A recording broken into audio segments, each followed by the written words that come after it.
आपल्या मुलामुलींसाठी आपण अनुरूप स्थळे शोधताय? आता आपला शोध येथे येऊन संपतो. आता आपली चिंता संपलेली आहे.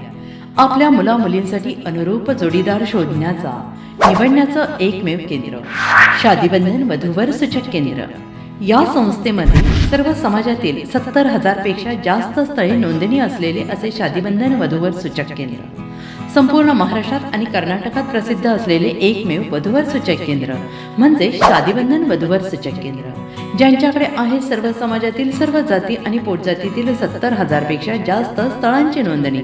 आपल्या इच्छेप्रमाणे वर्गवारी करून अनुरूप स्थळे निवडण्याची सुविधा. एक वेळा जोडले जा आणि आपलं जीवन सफल करून घ्या.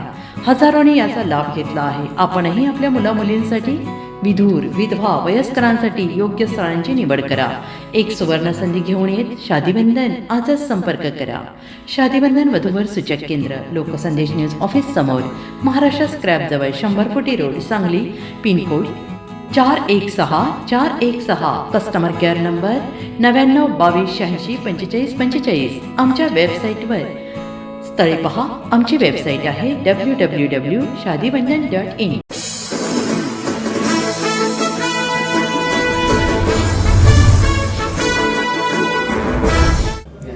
नमस्कार, लोकसंदेश न्यूज चॅनलमध्ये आपलं स्वागत आहे.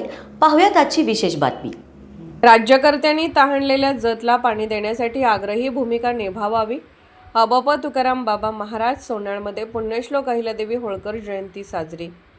पुण्यश्लोक अहिल्यादेवी होळकर यांची 301वी जयंती देशभर उत्साहात साजरी होत आहे. ही बाब आनंदाची आहे, पण दुसऱ्या बाजूला पुण्यश्लोक अहिल्यादेवी होळकर यांनी राज्यकर्त्यांना जो सामाजिक कार्याचा सत्तेचा आदर्श घालून दिला आहे त्याचे पालन होताना दिसत नाही. आजही दुष्काळी जतची जनता पाण्यासाठी चातकाप्रमाणे वाट पाहत आहे. किमान पुढील जयंतीपूर्वी राज्यकर्त्यांनी तहानलेल्या जतला पाणी देण्यासाठी आग्रही भूमिका निभवावी असे कळकळीचे आवाहन चिकलगी भुयार मठाचे मठाधिपती श्री संत बागडे बाबा मानवमित्र संघटनेचे सर्वेसर्वा हबप तुकाराम बाबा महाराज यांनी केले.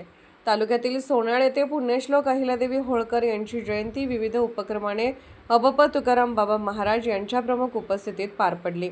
हबप तुकाराम बाबा महाराज यांच्या हस्ते गुणवंत विद्यार्थ्यांचा यावेळी सत्कार करण्यात आला. कार्यक्रमास माजी सभापती संतोष पाटील, सरपंच बसवराज तेली, सिद्धांना बिराजदार, बसवराज बिराजदार, राजू सरगर, सिद्धुन्ना पुजारी, अशोक बिराजदार, सुरेश उमराणी, निवर्गी सर, सोमनिंग पुजारी, दशरथ पुजारी, चन्नप्पा नंदूर, नितीन शिंदे, रफिक नदाप आदी उपस्थित होते. हबप तुकाराम बाबा महाराज यांच्या हस्ते गुणवंत विद्यार्थ्यांचा सत्कार करण्यात आला.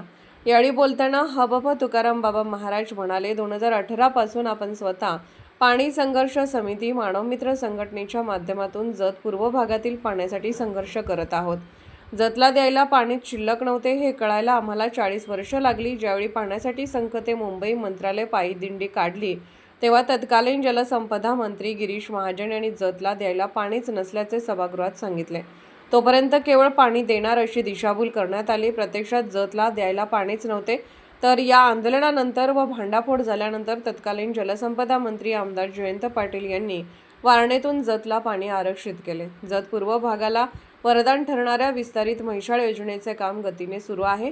डिसेंबरपर्यंत पाणी येईल असे सांगितले जात आहे. चांगली गोष्ट आहे, पण यासाठी राज्यकर्त्यांनी राजकारण व बाजूला ठेवत पाण्यासाठी योगदान देण्याचे आवाहन बाबांनी केले. विधायक कामे व कार्य करून दरवर्षी पुण्यश्लोक अहिल्यादेवी होळकर यांच्यासह सर्वच महापुरुषांच्या जयंती पुण्यतिथी साजरी करण्याचे आवाहन यावेळी बाबांनी आवर्जून केले. होळकर यांच्या जयंतीच्या अनुषंगाने सोनाळ या ठिकाणी सर्व ग्रामस्थ, सरपंच, मार्केट कमिटीचे माजी सभापती, सर्व पदाधिकारी या ठिकाणी मोठ्या संख्येने उपस्थित आहेत. या माध्यमातून एकच सांगायला येते की पुण्यश्लोक राजमाता अहिल्यादेवी होळकर यांच्या जयंतीचा आदर्श येणाऱ्या काळामध्ये सर्वांनीच घेणं अत्यंत गरजेचं आहे. जर तालुक्याच्या दुष्काळी भागामध्ये देखील आतापर्यंतच्या काळामध्ये जर बघितलं पाणी उशिराने कोरडं घासेल अशी परिस्थिती सातत्यपूर्वक आमच्या नशिबाला आहे. मी आज या जयंतीच्या अनुषंगानं प्रार्थना करतो की पुढच्या वेळेची जयंती सुखाची आणि समृद्धीची या ठिकाणी मोठ्या आनंदाने वातावरणामध्ये हो. या कार्यक्रमाच्या अनुषंगानं आज ह्या शाळेमध्ये जे गुणवंत विद्यार्थी आहेत त्याचा ह्या ठिकाणी गौरव करून त्यांचा वही वाटप एक अनोखा उपक्रम ह्या ठिकाणी ह्या माध्यमातून होतो. तो येणाऱ्या काळामध्ये हा आदर्श सोनाळ गावचा आदर्श अनेक अनेक गावातील मंडळी घ्यावा आणि त्या कार्यक्रमाच्या माध्यमातून शाळेतील गरजू विद्यार्थ्यांना वह्या असतील, पुस्तकं असतील किंवा गणवेश असेल हे वाटप करावं. अनावश्यक खर्च टाळून जेवढा जास्तीत जास्त एक वेगळा समीकरण, एक वेगळा उपक्रम राबवता येईल किंवा वृक्ष लागवड हे करावी, हा एक वेगळा संदेश या माध्यमातून देण्यात येतो. मी श्री संत बागडे बाबा मानवमित्र संघटना महाराष्ट्र राज्य व युवा कार्य प्रशिक्षणार्थी महाराष्ट्र राज्य याच्या वतीनं आज राजमाता पुण्यश्लोक अहिल्यादेवी यांच्या जयंतीला अभिवादन करतो, नमस्कार करतो, थांबतो. धन्यवाद. जय बाबा. अशाच विशेष घडामोडींसाठी आमच्या यूट्यूब चॅनलला सबस्क्राईब करा, फेसबुक पेजला लाईक करा आणि इन्स्टाला फॉलो करा.